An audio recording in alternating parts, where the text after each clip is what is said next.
예수님께서 하나님의 나라에 대해서 설명하시면서 말씀하신 두 가지 비유의 말씀인데, 그럼에도 불구하고 많은 분들이 이 겨자씨 비유 그리고 누룩 비유의 이 말씀을 잘 알지 못해서 하나님의 나라, 그 나라의 영광, 그 하나님의 나라의 기쁨을 이 땅에서 누리지 못하고 살아가는 분들이 의외로 많이 있지 않나 싶습니다.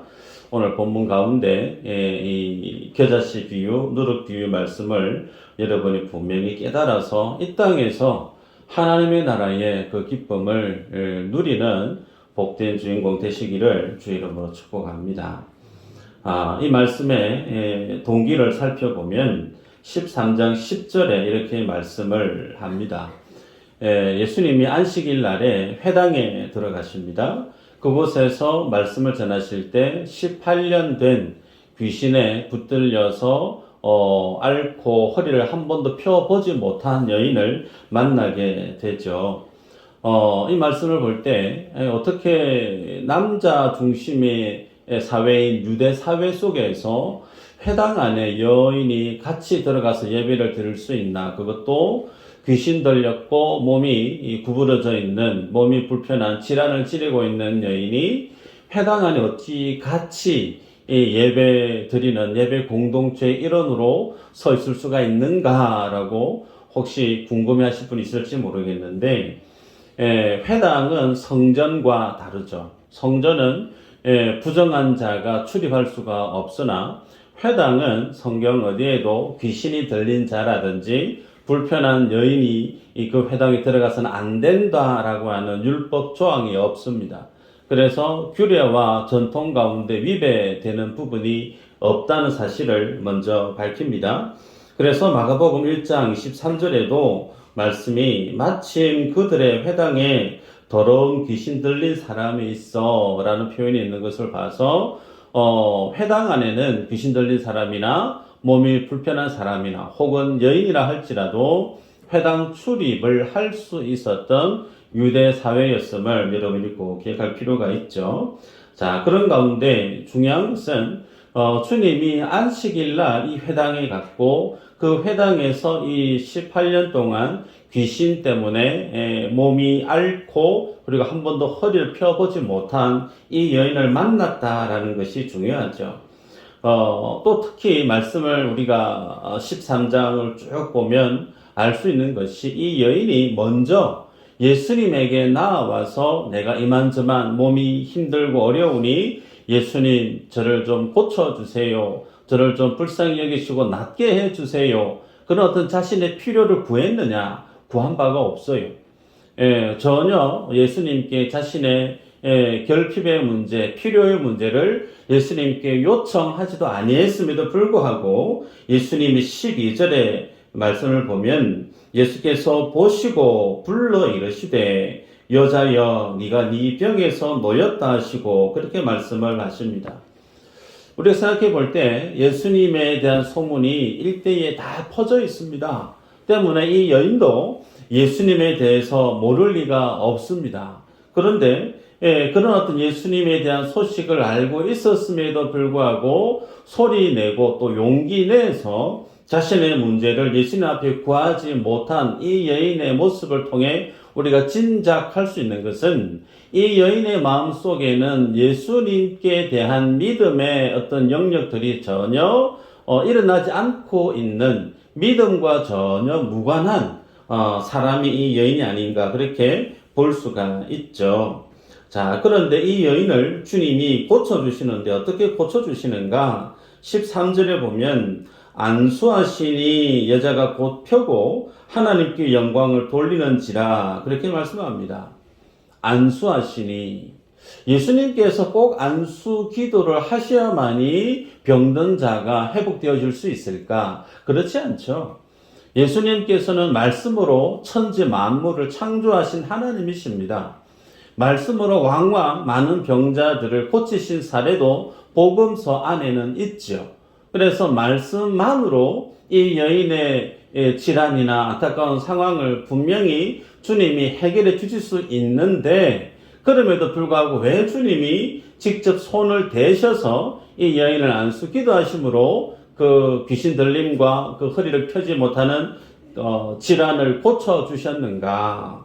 성경에 이 부분을 자정하고 있는 것이 이사야 선지자와 마태복음 8장 17절에 보면 우리가 지난주에 새벽 예배 본문이었는데 베드로의 장모, 열병을 앓아 누워있었던 베드로의 장모를 예수님이 고쳐주실 때 오늘 이 본문과 비슷한 맥락이죠. 주님이 손을 만지셔서 고쳐주십니다.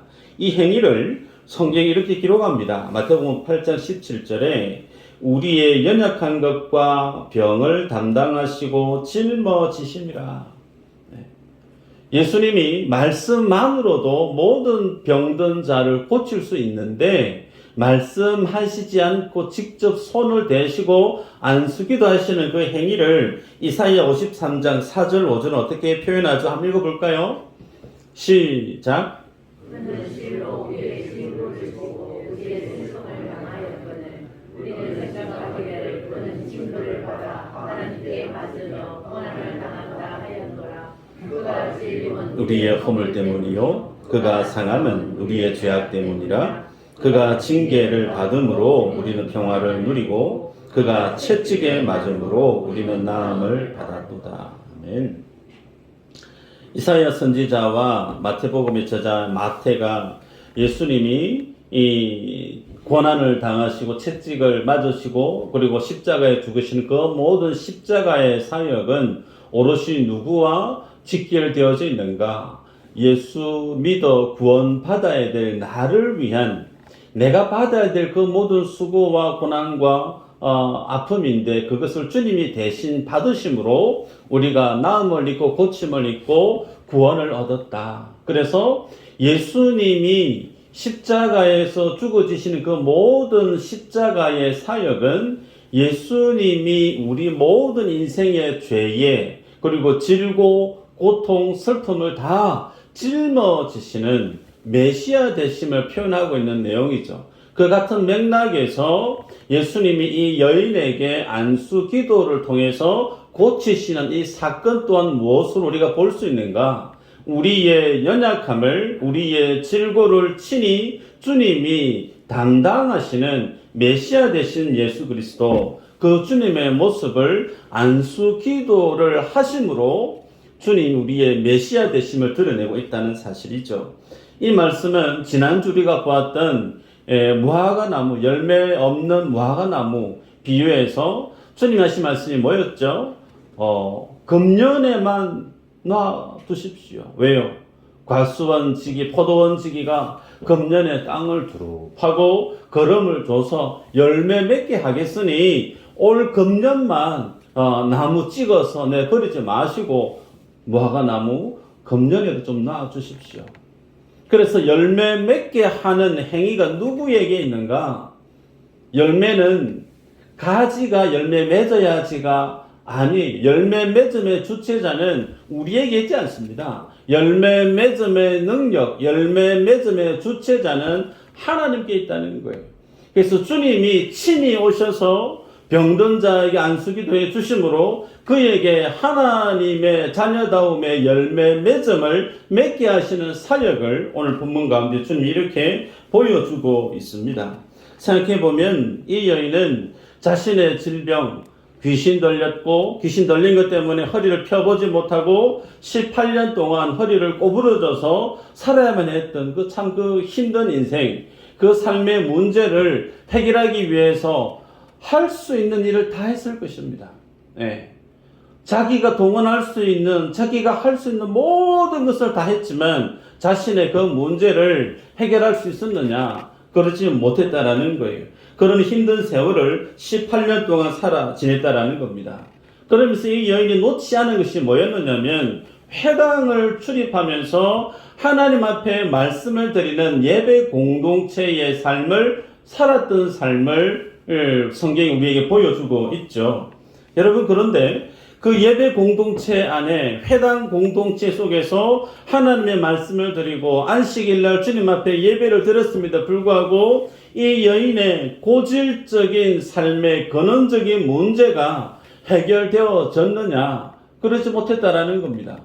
우리가 생각해 보면 아마도 많은 사람들은 내 문제가 아니면 다른 사람의 문제에 대해서는 참 쉽게 평가들을 많이 하죠.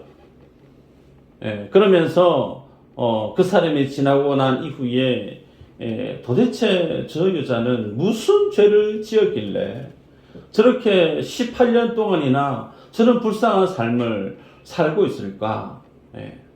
어쩌면 걱정스러운 마음에, 안타까운 마음에 그런 말 내뱉을 수 있을 거예요. 그런데 그런 어떤 말들 하나하나가 이 여인에게는 어떻게 여겨질까요? 그냥 150kg 되는 투수가 던지는 강속구처럼 그렇게 돌멩이 같은 무지성 말이 이 여인의 마음에 상처에 많은 부분들을 차곡차곡 채워가지 않았을까? 그래서 몸만, 육체만 고단하고 육체만 힘들고 어려운 게 아니라 이 여인의 마음 또한 이 여인의 모든 정서적인 그 모든 것들이 여기에 꼭 묶여서 옴짝달싹하지 못하고 있는 여인의 모습을 우리가 상상할 수 있죠. 그런데 이 여인이 주님을 만난 날이 언제라고요? 안식일이란 사실이에요. 안식일. 여러분, 안식일 날에 모든 이들이 가장 드러나야 될 삶의 모습은 안식일의 주인 되신 예수 그리스도 그 하나님으로 반드시 뭐가 있어야 되느냐? 기쁨이 있어야 돼요. 소망이 넘쳐야 되고 기쁨이 넘쳐야 되고 감사가 넘쳐야 되는데 이 여인의 삶의 모습은 18년 동안 이상 회당을 출입하면서 예배 공동체로 삶을 살아왔음에도 불구하고 또 주님을 만나는 이날이 안식일인데 그 여인 속에는 그 안식일이 주는 안식이 이 여인에게는 없었다라는 겁니다. 여러분, 이런 어떤 여인의 안타까운 처지를 주님이 보시고 아셨어요. 그러면서 주님이 이 여인이 하시는 말이 여자여 네가 내 병에서 놓였다. 예수님이 하시는 말씀 잘 보시면 여자여 네가 네 병에서 놓였다 그렇게 말씀을 하십니다. 통상 복음서에서 환자를 주님이 고쳐주실 때 네가 나았느니라, 네가 고침을 받았느니라 그런 표현을 많이 쓰는데 오늘 이 표현은 네가 네 병에서 놓였다. 여러분, 이 놓였다라는 이 말의 표현 방식은 병에서 고침 받을 때 쓰는 표현이 아닙니다. 놓였다라는 이 표현의 의미는 묶여있던 것이 풀려질 때 그리고 해방되어질 때 그 상황을 설명하는 표현이 놓였다라는 말이라는 거예요. 그러면 예수님이 지금 이 여인을 어떻게 바라보고 있는가를 우리가 알 수 있죠. 우리들이 볼 때는 허리를 구부려져서 한 번도 펴보지 못하고 큰 어떤 육체의 문제를 지니고 있고 질환을 지니고 있는 환자처럼 중증 장애인 환자처럼 그렇게 보일 수 있는데 예수님의 시간 그렇지 않았다라는 거예요. 예수님은 이 여인은 지금 귀신에게 붙들려서 18년 동안 허리 한 번 펴보지 못하고 몸을 앓으면서 고생하고 있는 여자.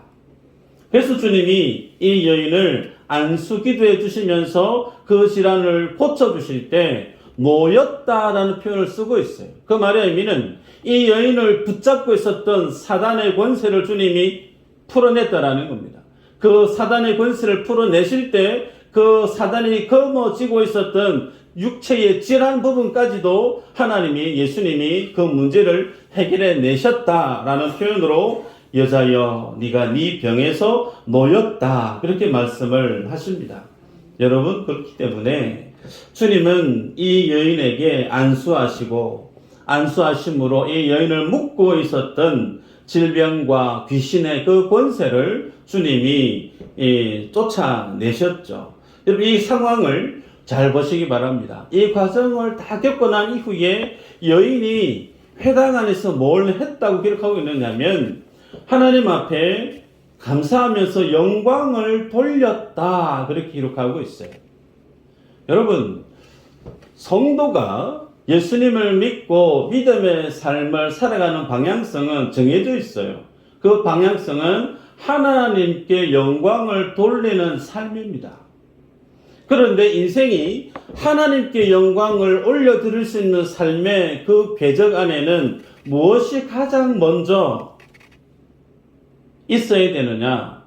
노임이 있어요. 노임. 그렇다는 것은 우리 인생이 묶여 있다라는 거예요. 어디에요? 사단과 죄와 사망의 권세 아래 묶여 있다라는 거예요. 이 묶여 있음에 있어서 주님이 오셔서 은혜를 주심으로 묶여 있음이 놓여질 때, 풀려질 때, 그 풀려남을 성경은 해방 혹은 치유 그렇게 표현할 수 있는데, 여기에 노임을 경험한 자만이 뭘 할 수 있느냐?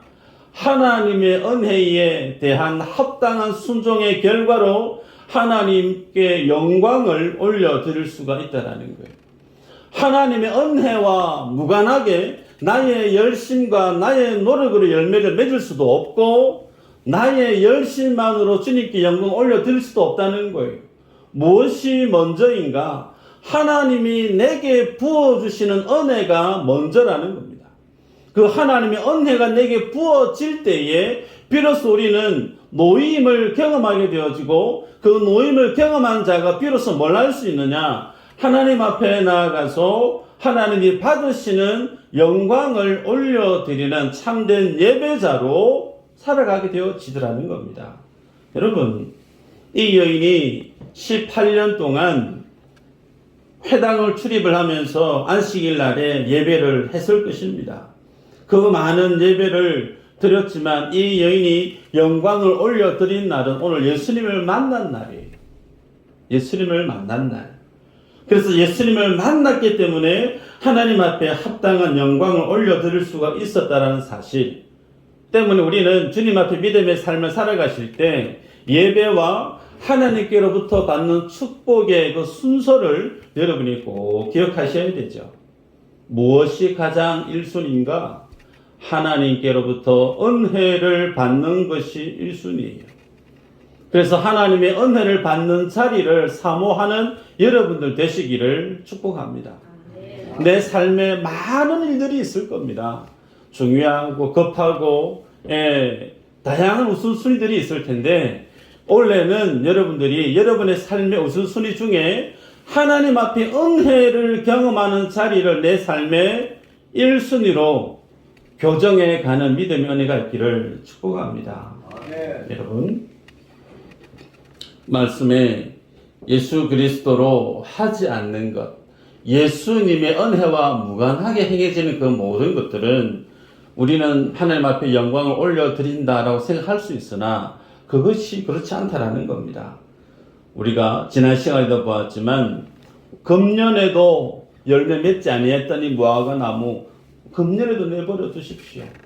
내가 땅을 깊이 파고 그름을 줘서 열매 맺게 하겠습니다.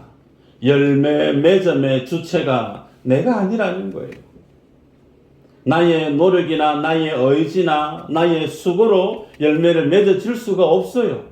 열매는 주님이 내게 오셔야 돼요.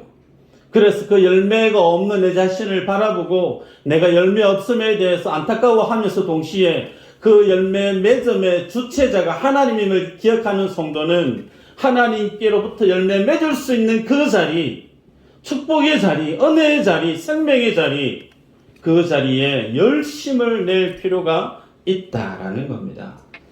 여러분, 이를 지켜보았던 이제 회당장의 시선이 본문에 등장을 하죠. 14절인데 한번 읽어볼까요? 14절 시작.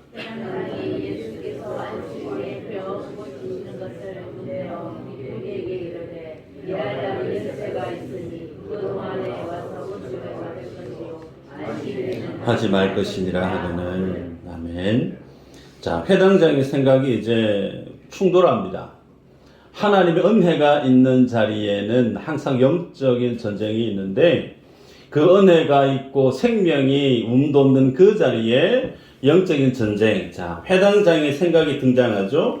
안식일에 일하는 거, 이거 율법에 위배되는 것인데 왜 굳이 6일이 있는데 월요일부터 혹은 토요일까지 이 6일이라는 시간이 있는데 그 6일 안에 병자를 고쳐줘도 될 텐데 왜 굳이 안식일 날에 이 병자를 고쳐서 율법이 명하고 있는 안식일 날에 일해서는 안 된다라고 하는 이 말씀을 어기느냐. 그러면서 회당장은 화를 냈다는 거예요. 분을 냈다라는 겁니다. 자, 이런 어떤 반응들, 왜 안식일을 지키지 않느냐? 왜 하나님의 말씀을 순종하지 않느냐? 여기에 대한 회당장의 반응, 많은 사람들이 다 그렇지, 회당장의 반응이 맞지, 회당장의 말이 옳지, 그렇게 여겼을 거예요. 그런데 이 회당장의 생각에 대해서 예수님이 어떻게 정의하시는가? 말씀을 보면 15절에 외식하는 자라는 말씀을 하고 있어요. 외식하는 자. 외식이 뭐예요? 그들의 신앙이 있는데 그들의 신앙과 그 신앙에 드러나는 모든 행위들이 그 신앙의 근간을 이루고 있는 하나님의 말씀 앞에서 얼마 발라야 되는데 그것이 틀어져 있다라는 거예요. 말씀을 주신 하나님의 의도와 그 말씀을 받아서 행동하는 성도의 신앙의 모습이 함께 가야 되는데 말씀의 진의와 그 말씀에 해석하고 살아가는 삶의 신앙의 모습이 어긋났다라는 겁니다. 그걸 주님이 외식한다 그렇게 주님이 표현하고 있죠. 자, 그러면 그 외식하게 되어진 핵심적인 내용이 뭐냐? 오늘 말씀의 가장 중요한 방점인데 안식일에 대한 내용이죠. 왜 안식일에 일을 하노? 왜 율법을 어기지?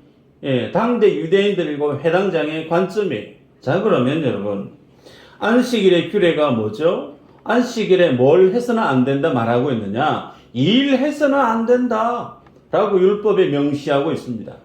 여러분 안식일과 관련된 율법의 말씀은 하나님이 모세에게 시내산에서 율법을 주시기 이전 언제부터 있었죠? 하나님이 천지 만물을 창조하셨던 창세기 때부터 주님이 창조 이후에 제7일째 안식하셨다. 그래서 안식일에 대한 규례는 모세에게 하나님이 율법을 주시기 이전부터 있었던 하나님의 규례입니다.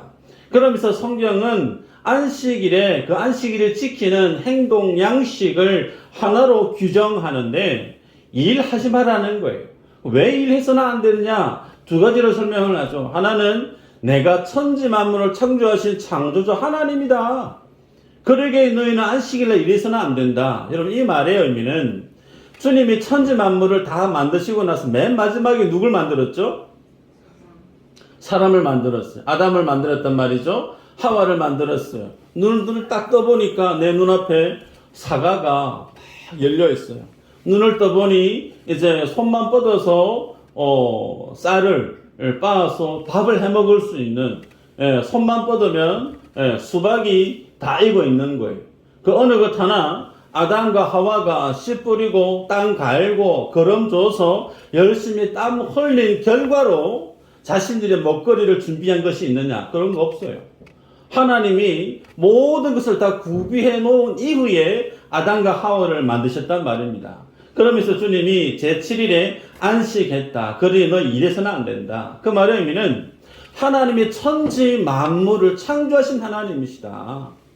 그 창조하신 그 주님, 너희의 인생도 하나님의 창조 안에 있다. 그래서 너희의 생명이 네가 일하고 애쓰고 수고해서 많이 벌어서 내 삶을 부유하게 안전하게 만들어가는 것이 아니고 네 생명, 네 인생 하나님의 손아귀에 있다. 하나님의 주권 안에 있다. 이 사실 네가 믿으면 그 믿음의 표현을 주일날 안식일날에 일하지 않는 것으로 드러내 보이라. 두 번째는 이스라엘 백성들이 출애굽을 했죠. 이집트에서 출애굽을 합니다. 그리고 나서 주님이 출애굽을 기념하시면서 하신 말씀이 나는 너희를 애굽에 종되었던 너희를 구원해낸 너희 하나님 여호와다. 그러니 너희들 안식일 날에 일해서는 안 된다. 그들이 애굽의 종으로 살다가 이제 자유민이 되어서 하나님의 사람으로 그들이 애굽에서 전혀 아무것도 누릴 수 없었던 거지와 같은 노예의 삶을 살던 그들이 이제 하나님의 은혜로 그들의 땅을 가지게 되고 그들의 집을 갖고 자유민의 삶을 살게 되어졌던 그 모든 이유가 어디에 있느냐? 내가 잘나서 내가 열심히 노력해서 내가 바로의 군대와 칼 부딪히면서 싸워서 일궈낸 나의 결과물인가? 그거 아니죠. 이스라엘 백성이 출애굽을 하고 가나안 땅에서 하나님의 백성으로 출발하게 되어졌던 그 모든 베이스는 오롯이 하나님의 작품입니다. 하나님의 은혜로 이루어진 거예요. 그래서 천지 만물의 창조에 대한 부분도 그리고 구원에 대한 부분도 하나같이 무엇에 대한 결과물인가? 하나님의 전적인 은혜에 의한 결과물이라는 거예요. 그래서 우리의 구원도 우리의 생명도 오롯이 하나님의 손에 있음을 네가 믿으면 그 믿음을 어떻게 고백하라? 안식일 날에 일해서는 안 된다. 자, 그런 의미로 주님이 안식일에 하나님으로 생명을 누리고 하나님으로 구원을 얻는 그 기쁨을 경험하고 알게 하기 위해서 안식일에 대한 율법의 말씀을 주셨는데, 이 율법의 말씀을 받아들였던 유대인들은 그 하나님의 안식일의 주인 되신 주님으로 생명의 부유함을 누리는 것이 아니고 구원의 감격을 누리는 것이 아니고 안식일 날에는 뭐뭐 해서는 안 된다. 안식일 날에는 뭐뭐 해야 된다. 그래서 무언가를 해야 되고 하지 않음으로 인한 그 모든 율법의 신앙의 행위가 그것으로 인해서 안식일을 내가 잘 지키는 것으로 여기고 있었다라는 거죠. 여러분, 그래서 예수님이 이 여인을 고쳐주시면서 성경 독자와 그리고 그 회당 안에 있는 많은 사람들에게 보여주고 있는 것이 뭐냐면, 너희들이 지금 안식일이라고 와서 안식일을 지키고 있는데 너희의 인생 가운데 안식이 있냐 묻는 거예요. 안식이 없다. 그 상징이 18년 동안 회당을 출입하면서 숱하게 안식일을 지켜왔지만 이 여인과 똑같이 너희의 인생에도 너희의 삶 속에도 여호와 하나님으로 주시는 그 안식이, 그 하나님의 생명이 너희 안에 있느냐? 없다. 그걸 주님이 지금 덜쳐내고 있는 겁니다. 여러분, 그래서 우리가 하나님의 백성으로 자녀로 이 땅 가운데 있으면서 가야 될 마지막 본향이 하나님의 나라인데, 그 천국을 소망하고 바람이 있던 가운데 살아가는 우리들에게 있어서 그 천국의 모습을 보게 하는 상징적인 모형이 뭐냐면 바로 안식일에 대한 규례입니다. 여러분, 천지 창조 그 한 모든 상황 속에, 죄가 없었던 그 상황 속에 그 모든 천지 만물 안에는 하나님의 생명으로 충만했습니다. 그 하나님의 생명이 충만했다라고 하는 것은 그 속에 하나님으로 인한 다스림이 있었고 하나님의 다스림에 의한 마음의 평안함이, 기쁨이, 생명력이 넘쳐났다라는 겁니다. 그런데 인생이 안식일을 지키고 있지만 안식이 없었다라고 하는 것은 뭘 뜻하느냐면, 안식이라는 규례는 지키고 있어도 그 안식일 속에 하나님 주시는 생명이 없다는 거예요.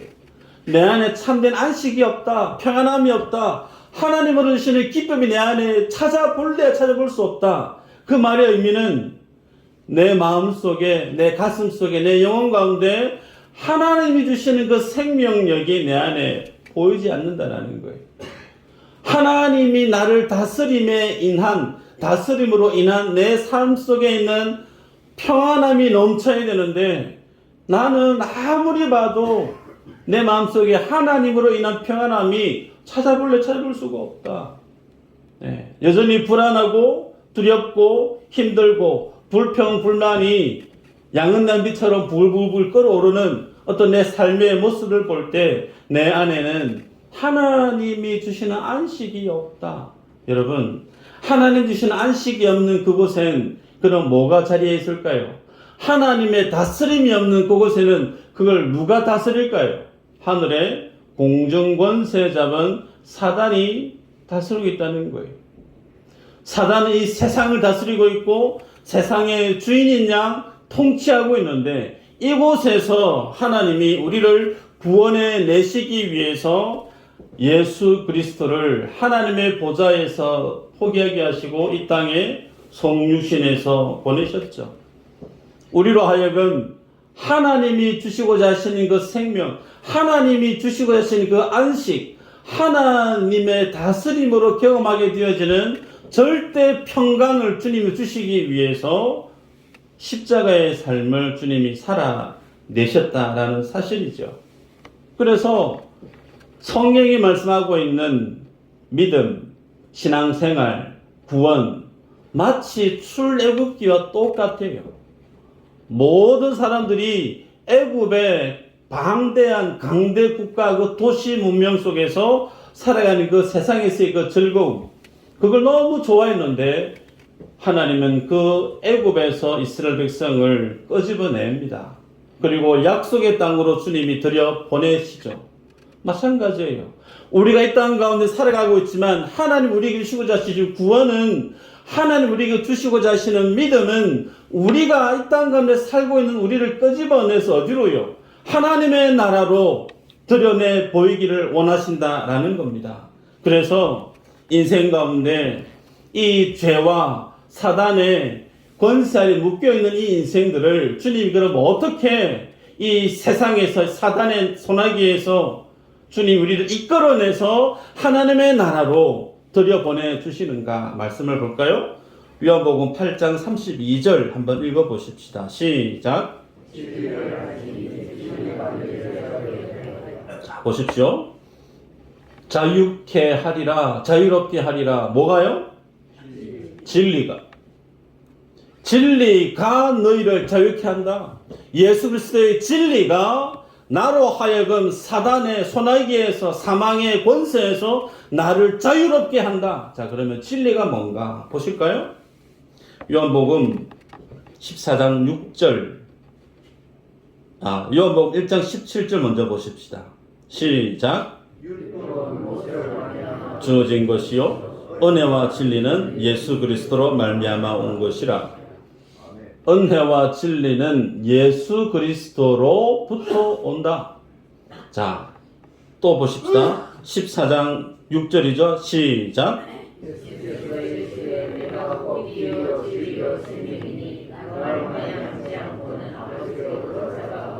네. 자, 이제 정리하겠습니다. 예수님이 어떤 분인가? 예수님이 진리세요. 예수님이 생명이세요.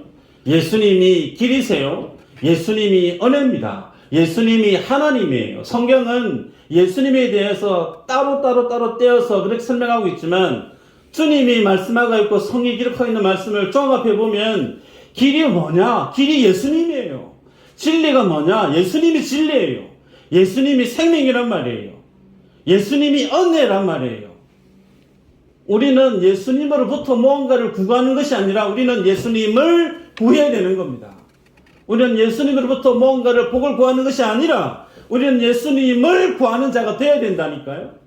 그 예수님이 생명이기 때문에, 그 예수님이 우리의 길이고 소망이고 은혜의 주체자이기 때문에, 그래서 그 주님의 은혜가 우리에게 부원바 되어지고 그 주님의 생명이 우리에게 부원바 되어지면 우리들은 어떤 삶을 살게 되느냐? 18년 동안 사단의 소나기에 묶여있는 그 인생이 노임을 받게 된다니까. 풀림을 받게 되어지고 노임을 받게 되어지고 그때부터 하나님의 자녀다움의 믿음의 삶의 본질을 향해 하나님의 영광이 되는 삶을 살아가게 되더라는 겁니다.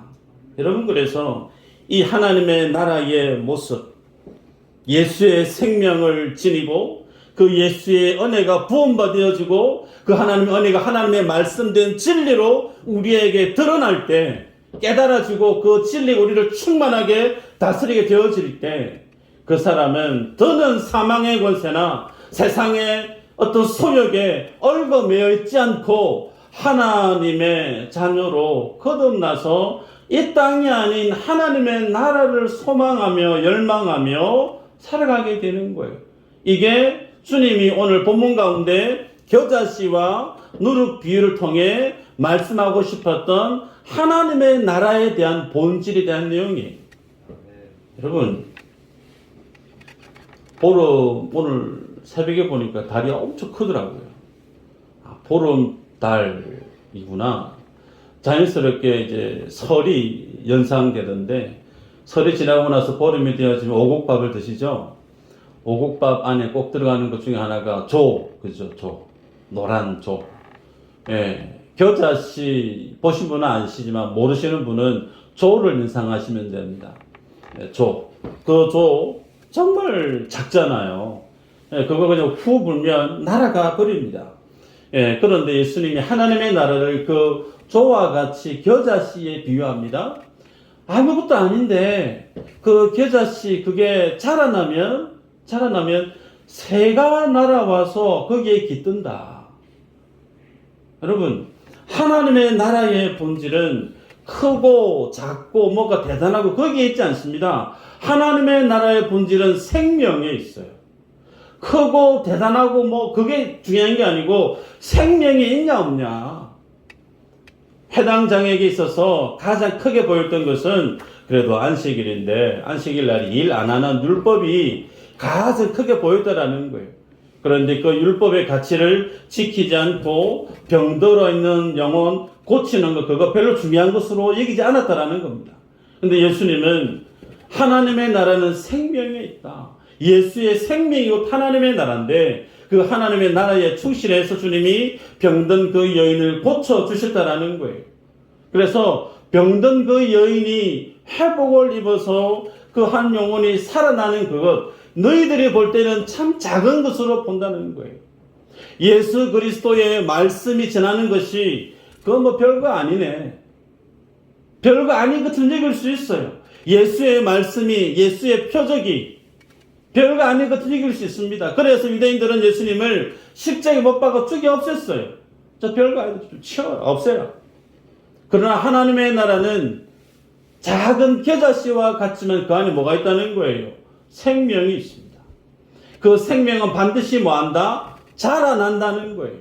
어느 정도까지 많은 성경학자들은 겨자 나무에 깃드는 그 새를 이방, 열방으로 그렇게 해석을 많이 하는데 자기들만 아니라 이방 모든 사람들이 깃들어서 함께 살아갈 수 있는 큰 하나님의 나라가 되어진다. 그렇게 주님이 말씀합니다. 두 번째 말씀은 가루 소말에 갖다 넣어 전부 부풀게 했던 누룩과 같다 말씀하는데 가루 소말 계산해 보니까 15kg예요. 밀가루 15kg. 밀가루 15kg를 빵으로 만들면 부풀려서 빵을 만들면 100명이 먹을 수 있는 큰 양이죠. 그 15kg를 전부 부풀게 하는 것이 정말 미미하지만 누룩이 가지고 있는 능력이죠. 그래서 밀가루 15kg와 그 밀가루 15kg를 변화시키는 누룩의 양은 정말 미미한데 그 전체를 바꿀 수 있는 능력이 어디에 있느냐? 누룩에 있다라는 거예요. 그 누룩이 밀가루와 하나가 되어지면 그 밀가루의 성질은 부풀어 오릅니다. 부풀어 올라서 결국 어떻게 되어지죠? 빵을 만들어야 되는데 가장 맛있는 폭신폭신한 빵으로 바뀌어지죠. 그 밀가루가 원래의 모습 그대로 있으면 폭신폭신한 빵이 될 수 없어요. 최고의 가치로 바뀔 수 있는 거, 정말 최고의 가치로 거듭날 수 있는 것은 누룩이 함께 가미되어질 때 바뀌어진다는 거예요. 그래서 누룩이 함께 가미되어지면 이전의 밀가루는 밀가루가 아니죠. 밀가루의 그 성질이 바뀌어져 버립니다. 주가 없어지는 거예요.